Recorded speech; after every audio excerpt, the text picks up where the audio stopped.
It's already 10 in the morning and pasok namin dyan sa loob, pero mag-udo muna, mag-perform ng ablution bago pumasok sa loob, kasi pag nakapasok na kami dyan, pag-stay na kami dyan up to Salatul Jum'ah, and then labas na lang kami after ng Salah Jum'ah. Ayan, nilinis nila itong carpet, sinesprayan ng pabango. So this is the toilet, one of the toilet around. Laki nito. Ito yung tanging toilet na pag nasa labas, alam mo maliit siya. Ayan.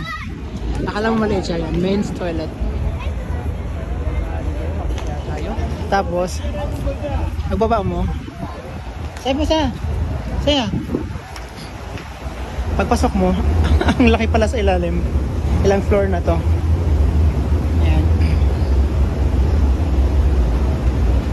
So meron siyang escalator pababa. Ang dami nito sa ang dami nito sa nakapalibot sa haram.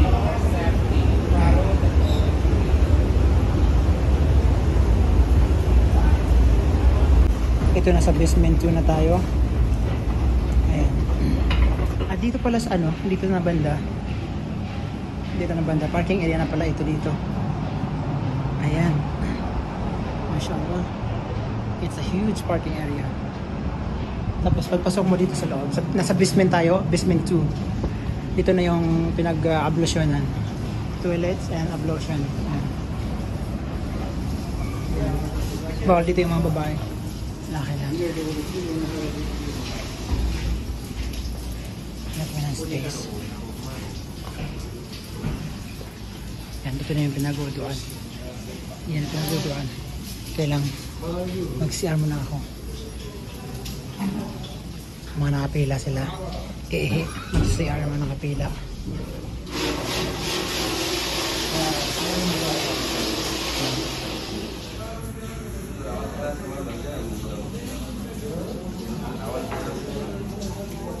So ito na yung part ng ablution area.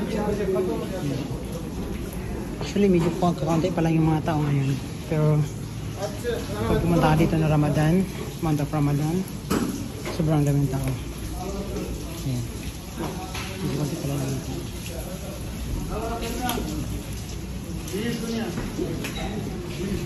Ito na ulit yung palabas.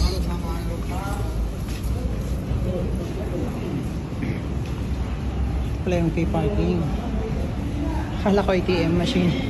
Pay parking pala.